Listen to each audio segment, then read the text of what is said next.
जय हिंद मित्रांनो, मी दीपक पुन्हा एका नवीन व्हिडिओमध्ये तुमचं सर्वांचं खूप स्वागत आहे. तर मित्रांनो, आज आपण पुन्हा एक स्टॉक निवडलेला आहे. त्याचं आपण टेक्निकल ॲनालिसिस करणार. त्या स्टॉकमध्ये ट्रेंड कोणता चालू आहे सध्याच्या वेळेला, त्यानंतर कोणत्या महत्त्वाचे लेवल त्यामध्ये असणार, म्हणजे महत्त्वाचे सपोर्ट कोणते असणार त्या स्टॉकमध्ये, त्यानंतर महत्त्वाचे रेजिस्टन्स कोणते असणार, ते आपण आजच्या व्हिडिओमध्ये या ठिकाणी बघणार आहोत. तर मित्रांनो, व्हिडिओ नक्की तुम्ही शेवटपर्यंत बघत चला, व्हिडिओला स्किप करत जाऊ नका. तुम्ही पण अशाच पद्धतीने वेगवेगळ्या स्टॉकमध्ये ॲनालिसिस करू शकतात. समजलं? आता हा व्हिडिओ बघून तुम्ही ताबडतोब त्या स्टॉकमध्ये बाईंग करायची नसते. त्यामध्ये तुम्ही पण लेवल बघायचे असतात आणि मी कोणाला सांगत पण नसतो की तुम्ही या स्टॉकमध्ये बाईंग करा. टेक्निकल लेवल कशा फाइंड आउट करायचे असतं, आपण स्टॉकचा ट्रेंड आपण कसा पकडायचा असतो, ते मी तुम्हाला या व्हिडिओच्या माध्यमातून सांगत असतो. त्यामुळे कोणी स्टॉकमध्ये बाईंग सेलिंग ताबडतोब करायची नसते. ठीक आहे, व्हिडिओला व्यवस्थित बघायचं आणि दुसऱ्या स्टॉकमध्ये पण असंच ॲनालिसिस करायचं. आणि जर तुम्ही चॅनलवरती नवीन असाल तर चॅनलला पण नक्की सबस्क्राईब करून घ्यायचं आहे आणि जवळ दिलेलं बेल आयकॉनचं बटन जे असतं त्यावरती क्लिक करत चला, जेणेकरून जे पण व्हिडिओ मी अपलोड करेल त्यांचे नोटिफिकेशन तुम्हाला ताबडतोब मिळत जाणार. त्यामुळे बेल आयकॉनला पण तुम्ही नक्की हिट करायचं आहे. चला तर मग कोणताही वेळ वाया न घालवता आजच्या व्हिडिओला आपण सुरुवात करूया. तर मित्रांनो, आज आपण टेक्निकल ॲनालिसिससाठी जो स्टॉक निवडलेला आहे त्याचं नाव आहे बंधन बँक. तर बंधन बँक सर्वांना माहीत पण असेल. तर याच स्टॉकचा आपण आजच्या दिवशी या ठिकाणी ॲनालिसिस करणार. टेक्निकल लेवल आपण फाइंड आउट करणार. स्टॉकमध्ये ट्रेंड असतो, त्यानंतर सपोर्ट असतात, रेजिस्टन्स असतात, आपल्यासाठी खूप महत्त्वाचे असतात. ते बघूनच आपण स्टॉकमध्ये बाईंग सेलिंग करत असतो. कोणत्या लेवलला बायर सेलरची ॲक्टिव्हिटी काय होते हे तुम्हाला ओळखायचं असतं. असं नाही की एखादा स्टॉक खाली येतो आहे त्यामध्ये तुम्ही बाईंग करत गेले तर तुमचा लॉस जास्त होऊ शकतो त्या ठिकाणी. हे करायचं नसतं. त्या गोष्टी तुम्ही स्टॉकमध्ये कधीही करायच्या नसतात. समजलं ना? व्यवस्थित लेवल फाइंड आउट करायच्या, नंतर स्टॉकचं सिलेक्शन करायचं. आणि जो पण स्टॉक तुम्ही स्विंग ट्रेडिंगसाठी निवडत असतात किंवा त्याचं तुम्ही टेक्निकल ॲनालिसिस करत असतात, त्या स्टॉकचे थोडक्यात फंडामेंटल पण बघून घेत चला. त्यानंतर त्यामध्ये स्विंग ट्रेडिंगचा प्लॅन बनवत चला. असं डायरेक्टली कोणत्या कंपनीला बाय करत जाऊ नका. समजलं? तर बंधन बँकचे फंडामेंटल जर बघितले थोडक्यात तर थोडे सुधारताना दिसते आपल्याला. नेट प्रॉफिट जर बघितलं कंपनीचं आपल्याला सुधारताना दिसतंय. ठीक आहे, क्वार्टर जर बघितलं थोडीशी जंप होताना दिसते आपल्याला नेट प्रॉफिटमध्ये. कंपनीचं अर्निंग जे आहे त्याच्यामध्ये पण आपल्याला सुधारणा होताना दिसते. त्यानंतर स्टॉकचा पी पण बघितला, ठीक आहे, पी पण त्याचा ठीकच आहे. ठीक आहे, थोडक्यात असे फंडामेंटल असतात, बघत चला. जो स्टॉक आपण स्विंग ट्रेडिंगसाठी निवडायचा ना त्यामध्ये थोडक्यात फंडामेंटल बघायचे. पण जर तुम्हाला लाँग टर्म इन्व्हेस्टमेंट करायची असेल लाँग टर्मसाठी, तर मग मात्र तुम्ही त्याचे फंडामेंटल थोडे बारकाईने बघत चला. नंतरच त्यामध्ये लाँग टर्मसाठी गुंतवणूक करत चला. बंधन बँक तशी चांगली आहे मित्रांनो, खराब नाही आहे. मग ह्या बंधन बँकचा आपण वेगवेगळ्या टाईम फ्रेममध्ये या ठिकाणी ॲनालिसिस करणार. तर सुरुवातीला आपण जो चार्ट बघणार या ठिकाणी डेली टाईम फ्रेम. आपण आता हे टेक्निकल ॲनालिसिस करतोय. आपण बंधन बँकचा जो चार्ट बघतोय डेली टाईम फ्रेममध्ये, म्हणजे ह्या ठिकाणी बनणारी जी कॅन्डल असणार आहे ती 1 डेची, एका दिवसाची कॅन्डल असणार ती. बंधन बँकमध्ये आपल्याला एक निगेटिव्ह प्रायजेक्शन या ठिकाणी बनताना दिसली होती टॉपलाच.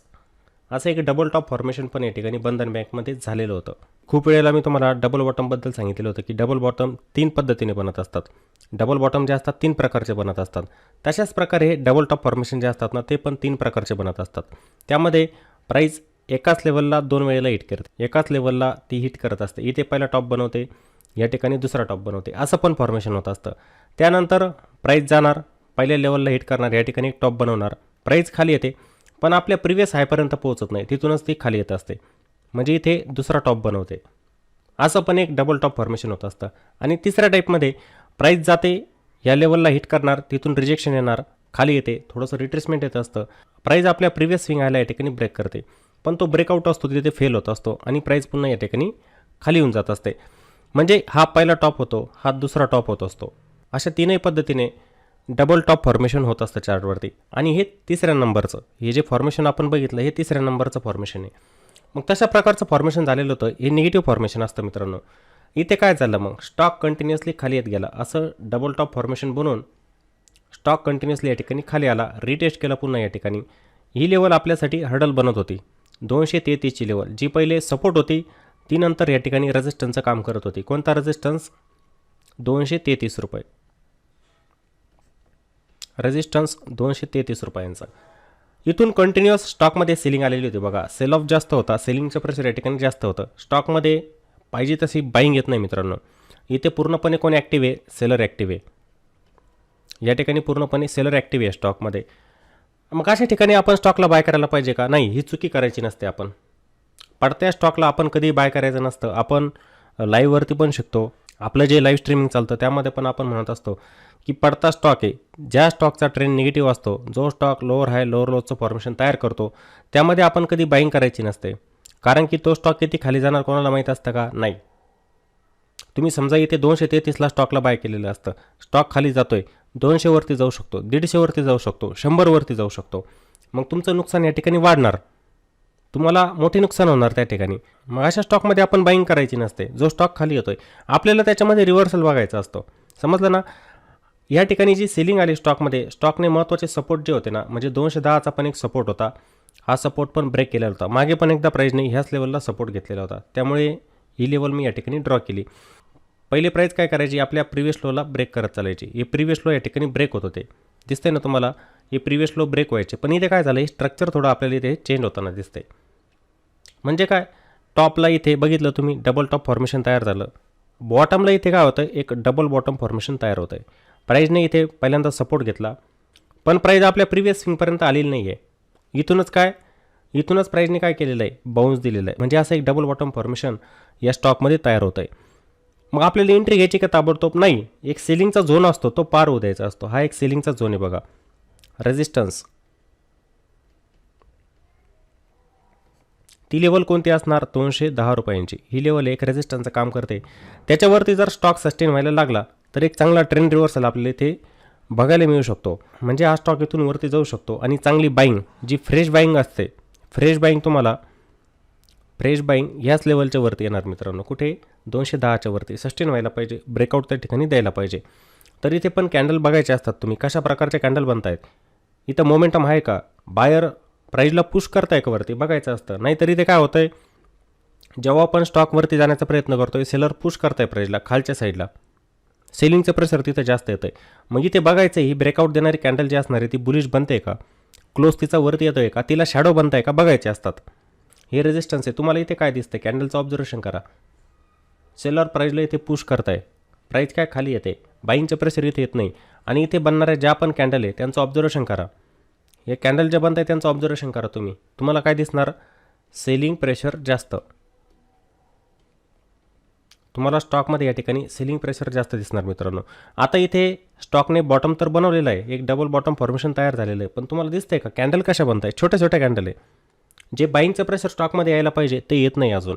ब्रेकआउट जर या ठिकाणी चांगला मिळाला, चांगल्या व्हॉल्यूमने जर ब्रेकआउट मिळाला आपल्याला बघायला, तर नक्कीच हा स्टॉक इथून रिव्हर्सल देऊ शकतो. एक चांगली बाईंग इथे येऊ शकते. मग हा आपल्याला चांगल्या लेवलला पण मिळणार. टॉपपासून जर बघितलं, करेक्शन तर चांगलं झालेलं आहे स्टॉकमध्ये, ठीक आहे ना, करेक्शन तर चांगलं झालेलं आहे. इथून एक रिव्हर्सल पण याच्यामध्ये येऊ शकतो मग, ठीक आहे. आणि ही चांगली संधी मग आपल्यासाठी असू शकते. मग तुम्ही म्हणणार आपल्याला इथं आता प्राईस पॅटर्न पण दिसलेला आहे, आपण काय करायला पाहिजे, ताबडतोब स्टॉकला बाय करायला पाहिजे. ही चुकी करायची नाही मित्रांनो, समजलं ना, ही चुकी तुम्ही करायची नाही. तुम्ही परफेक्ट एक ॲनालिसिस करायचं असतं तुमचं पण, नंतरच स्टॉकमध्ये बाईंग सेलिंग करत चला. याचं कारण काय सांगतो मी तुम्हाला, स्टॉक इथून वरती का जाऊ शकतो, ही लेवल हर्डल का बनू शकते. हे बघा, याच लेवलला आल्यानंतर पहिले पण प्राईजने काय केलेलं होतं, सपोर्ट घेतलेला होता, एक बाउन्स इथूनच दिलेला होता. इथे पण बघा प्राईज आली, इथे पण असं एक डबल बॉटम फॉर्मेशन तयार झालेलं होतं. ही लेवल लक्षात ठेवा मी का म्हणतोय तुम्हाला. आणि इथे पण बघा एक inverted head and shoulder pattern इथे तयार झालेला होता. ही त्याची होती नेकलाईन. ही खूप महत्त्वाची लेवल आहे मित्रांनो, स्टॉकमध्ये ही खूप महत्त्वाची लेवल आहे. ही जर पार झाली तर नक्कीच स्टॉक इथे रिव्हर्सल देऊ शकतो. बघायचं आहे प्राईजची ॲक्टिव्हिटी काय होत असते त्या ठिकाणी बघायची आहे तुम्ही. टॉपला पण बघा हा एक हर्डल आहे, रेजिस्टन्स, याच्यावरती स्टॉक सस्टेन होत नाही आहे. म्हणजे काय दिसतं आहे तुम्हाला इथे, जर आपण थोडंसं लॉंगर टाईम फ्रेममध्ये गेलो, म्हणजे बिग टाईम फ्रेममध्ये गेलो, तर स्टॉक तुम्हाला एकाच रेंजमध्ये दिसणार इथे. हा झोन बघायचा आहे तुम्ही, हा एक झोन बघा, एक सपोर्ट एरिया, समजतं आहे ना.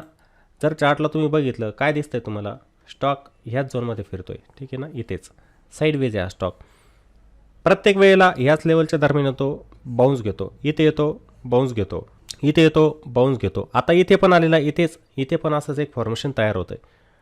तर इथे चांगल्या लेवलला आपण स्टॉकला कॅच करू शकतो.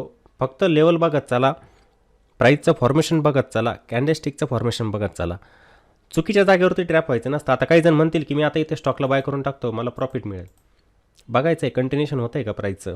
तुम्ही जर अंदाजे कोणत्याही जागेवरती स्टॉकला बाय करत चालले तर लॉस तर नक्की होणारच तुम्हाला, समजलं ना. प्रॉफिट तर होणार नाही पण लॉस होईल तुम्हाला. त्यामुळे स्विंग ट्रेडिंग करत असताना ह्या गोष्टी तुम्ही बघायच्या आहे. व्हॉल्यूम किती स्टॉकमध्ये ते बघायचं असतं. व्हॉल्यूम इन्क्रीजिंग आहे का, व्हॉल्यूम वाढतं आहे का, या छोट्या छोट्या कॅन्डल ज्या बनत आहे ते मला काय इंडिकेट करताय, या सर्व गोष्टींचं ऑब्झर्वेशन तुम्ही करायचं असतं. आता ही जी कॅन्डल बनलेली ना सेलिंगची, बघा जोपर्यंत इथे बाईंगचं प्रेशर येत नाही चांगल्या प्रकारचं, हा स्टॉक रिकवर होणार नाही. ही एक कॅन्डल बघा, वरतून पण बघा, हे कॅन्डल ज्या बनत जात आहे इथे स्टॉकमध्ये सेलिंगचं प्रेशर जास्त आहे. आपल्याला ब्रेकआउट चांगला पाहिजे, तो सस्टेन व्हायला पाहिजे, तर मग इथे एक चांगली बाईंग स्टॉकमध्ये येऊ शकते. आणि इथे ब्रेकआउट जर मिळाला तर आपल्याला बरोबर ह्या लेवलपर्यंतचं टार्गेट इथे मिळू शकतं. मग 233पर्यंतचं टार्गेट आपल्याला मिळू शकतं.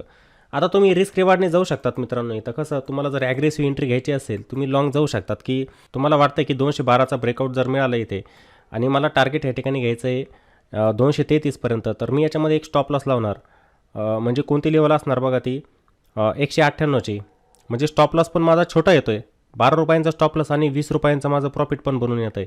मग हा रिस्क रिवॉर्ड तुम्ही जर मॅच केला तर तुम्ही याला कॅच करू शकतात. एक छोटासा स्विंग जो असतो ना, हा तुम्ही कॅच करू शकता तिथे याच्यामध्ये. पण आपण रिस्क रिवॉर्डला नेहमी फॉलो केलं पाहिजे की माझे या स्टॉकमध्ये किती रिस्क बनते. मग इथून जर ब्रेकआउट दिला तर आपल्याला टार्गेट किती 9 ते 10% याच्यामध्ये मिळू शकतं. इथे ही जी लेवल दिसते ना तुम्हाला, जिथे प्राईसचं प्रत्येक वेळेला रिजेक्शन यायचं, ह्या लेवलपर्यंतचं टार्गेट आपण याच्यामध्ये घेऊ शकतो. एक चांगला पॅटर्न इथे बनताना दिसतोय आपल्याला, डबल बॉटम फॉर्मेशन. बघायचं ह्या लेवलच्या वरती स्टॉक जातो आहे का. अगोदर एंट्री घेऊन फायदा नसतो का. जर तुम्ही समजा इथे एंट्री घेतली आणि स्टॉक नाहीच गेला वरती, तो त्याने इथूनच रिव्हर्सल दिला, म्हणजे इथे ट्रेंड लाईनचा काय घेणार रेजिस्टन्स, आणि स्टॉक इथून खाली येणार, मग तुम्ही इथे ट्रॅप होत असतात. त्यामुळे आपल्याला कन्फर्मेशनची वाट बघायची असते. आपल्याला जर कन्फर्मेशन मिळालं तर मग मात्र आपण त्यामध्ये जाऊ शकतो बाय साईडला. तोपर्यंत जायचं नाही. बहुतेक जण अगोदर घेतात एंट्री, की आता मला दिसतंय की इथून एक डबल बॉटम फॉर्मेशन बनलेलं आहे, पण ताबडतोब एक रेजिस्टन्स येतो आहे ना, तो बघा. तुम्ही जर इथे एंट्री घेतली, येणाऱ्या ट्रेडिंग सेशनमध्ये समजा इथे जर रिजेक्शन आलं, स्टॉक जर आला खाली, तुम्ही ट्रॅप होत असतात त्यामध्ये. तसं करायचं नाही. समजलं. आता ह्या चार्टला आपण काय करणार, विकली टाईम फ्रेममध्ये बघणार. आपण टाईम फ्रेम याचा चेंज करून बघूया, क्लॅरिटी अजून तुम्हाला चांगली येणार याच्यामध्ये. समजलं. आपण जाणार विकली टाईम फ्रेममध्ये. आता आपण बंधन बँकेचा इथे विकली टाईम फ्रेममध्ये चार्ट ओपन केलेला आहे. बघा काय दिसतंय तुम्हाला, हा स्टॉक साईडवेज दिसतोय. प्रत्येक वेळेला काय व्हायचं, इथे दिसतंय ना तुम्हाला फॉर्मेशन, इथे पण स्टॉकमध्ये सेलिंग झालेली होती, रिव्हर्सल इथूनच दिलेला होता. पुन्हा स्टॉक खाली आला, ह्याच लेवलला आल्यानंतर सपोर्ट घेतलेला होता, पुन्हा एक स्विंग इथे कॅच झालेला असता, पुन्हा स्टॉक इथे चाललेला आहे. या कॅन्डल बघा कशा बनता येतं, लक्ष द्या यांच्यावरती. ठीक आहे, हे फॉर्मेशन बघत चला, या ठिकाणी हे फॉर्मेशन बघत चला. पुन्हा स्टॉक इथे आलेला आहे आता, आणि इथे विकली कॅन्डल आपण बघतोय. विकली कॅन्डलमध्ये इथे पण बघा, आता विकली कॅन्डलमध्ये पण इथे एक इनसाइड कॅन्डल फॉर्मेशन आपल्याला बनताना दिसतंय. लक्षात घ्या काय होऊ शकतं, पॉसिबिलिटी काय होऊ शकते. जर हा स्टॉक ह्या रेजिस्टन्सच्या वरती निघून गेला, लक्षात द्या इथे, जर स्टॉक ह्या रेजिस्टन्सच्या वरती निघून गेला, म्हणजे येणाऱ्या वीकमध्ये जरी ते स्टॉकने ब्रेकआउट दिला चांगल्या प्रकारचा, तर याच्यामध्ये कंटिन्युअसली बाईंग पण येऊ शकते. हे टार्गेट तर मी तुम्हाला सांगितलंच की इथपर्यंतचं टार्गेट आपल्याला मिळू शकतं. किंवा ट्रेंडला जर आपण बघितलं, हे निगेटिव्ह स्ट्रक्चर इथं तयार झालेलं आहे. इथं पण इथे बनते एक इनसाइड कॅन्डल फॉर्मेशन, आणि याचा रिझल्ट खूप चांगला आहे. जे पण इनसाइड कॅन्डल फॉर्मेशन बनत असतात, इनसाइड कॅन्डल फॉर्मेशनमध्ये काय असतं की एक मदर कॅन्डल असते आणि एक बेबी कॅन्डल असते. याच्यामध्ये जो स्टॉक आहे किंवा इंडेक्स आहे तो पॉज घेतो असतो दुसऱ्या दिवशी. या दिवशी सेलिंग आली, पॉज घेतला, तर येणाऱ्या वीकमध्ये याच्यामध्ये सेलिंग पण येऊ शकते. समजताय ना तुम्हाला, इथे सेलिंग पण येऊ शकते, म्हणजे हा सपोर्ट पण इथे ब्रेक होऊ शकतो. असं पण फॉर्मेशन इथे तयार होऊ शकतं. त्यामुळे आपल्याला बघायचं आहे कन्फर्मेशन की प्राईस ह्या रेजिस्टन्सच्या वरती जाते का. जात असेल तर मग आपण इथे प्लॅन करू शकतो. इथे पण तसं स्ट्रक्चर तयार झालेलं होतं, मागे चार्टवरती ऑब्झर्वेशन करत चालायचं. इथे पण बघा तुम्हाला, इथे पण असं एक इनसाइड कॅन्डल फॉर्मेशन दिसणार, पण ते ॲक्टिवेशन झालं का त्याचं, नाही झालं. तिथूनच प्राईस वरती गेलेली होती. हा सपोर्ट तेव्हा ब्रेक केलेला नव्हता प्राईजने, आणि आत्ता पण सेम जवळजवळ तसं स्ट्रक्चर इथे बनलेलं आहे. तर इथे फॉलोअप बाईंग पण येऊ शकते. समजतंय ना तुम्हाला. आपण काय चार्टवरती काही गोष्टी असतात ना मित्रांनो, त्या रिपीट होतात. ठीक आहे ना, ती ॲक्टिव्हिटी असते ना बायर सेलरची, ती रिपीट होत असते. बघायचं आहे कोणत्याही स्टॉकला आपण बाय सेल जेव्हा करतो ना, त्यामध्ये कन्फर्मेशनची वाट बघा, तुम्ही ट्रॅप होणार नाही. लक्षात घ्यायचं, त्यामध्ये ट्रॅप होणार नाही. आणि या स्टॉकचं पण मी ॲनालिसिस करतो आहे. टेक्निकल लेवल तुम्ही पण अशाच फाइंड आउट करायच्या, त्यासाठी करतो आहे. नाहीतर काही जण म्हणणार की मी स्टॉक बाय केला, मला लॉस झाला, तुम्ही ॲनालिसिस केलेलं होतं. मी कोणालाही सांगत नसतो की तुम्ही या स्टॉकला बाय करा म्हणून, आणि सांगणार पण नाही की बाय करा. तुम्ही स्वतः स्वावलंबी बनायचं आहे, तुम्ही पण अशाच प्रकारचं टेक्निकल ॲनालिसिस करू शकतात. मी जसं करतो आहे, या लेवल जसं मी फाइंड आउट करत असतो, ट्रेंड फाइंड आउट करत असतो, तसंच तुम्ही पण करू शकतात. करू शकतो, प्रत्येकजण करू शकतो. मी जर करू शकतो तर तुम्ही पण करू शकतात. तर सर्वांना माझ्या मते या लेवल व्यवस्थित समजलेले असतील. ठीक आहे. कोणत्याही स्टॉकला बाय करायचं, त्याचा ट्रेंड पहिले तुम्ही फाइंड आउट केला पाहिजे. त्या स्टॉकमध्ये असलेले महत्त्वाचे सपोर्ट जे असतात ते तुम्ही फाइंड आउट केले पाहिजे. महत्त्वाचे रेजिस्टन्स कोणते असतात ते फाइंड आउट केले पाहिजे. तुमचा रिस्क रिवॉर्ड जो असतो तो तुम्ही बघितला पाहिजे, की मला जर स्टॉकला इथे बाय करायचं आहे तर मला त्याच्यामध्ये किती प्रॉफिट मिळू शकतं, माझा रिवॉर्ड किती असणार त्यामध्ये, आणि स्टॉक जर स्लिप झाला, मी स्टॉक मार्केटमध्ये चुकू शकतो, जर चुकलो तर मला किती लॉस घ्यायचा आहे त्यामध्ये, ती रिस्क पण तुम्हाला माहीत असली पाहिजे. या सर्व गोष्टींचा ताळमेळ तुम्ही बसवायचा असतो. तर मित्रांनो, तुम्हाला स्टॉकमध्ये आता महत्त्वाचे लेवल समजलेले असतील आणि व्हिडिओ जर आवडलेला असेल तर व्हिडिओला नक्की लाईक करायचं आहे आणि व्हिडिओला कॉमेंट पण करा आणि व्हिडिओला जास्तीत जास्त शेअर करा आणि व्हिडिओ बघून दुसऱ्या स्टॉकवरती ॲनालिसिस स्वतः करण्याचा प्रयत्न करा, स्वतः शिका आणि स्टॉक मार्केटमध्ये पुढे जा. चला तर मग पुन्हा भेटूया एका नवीन व्हिडिओमध्ये. जय हिंद.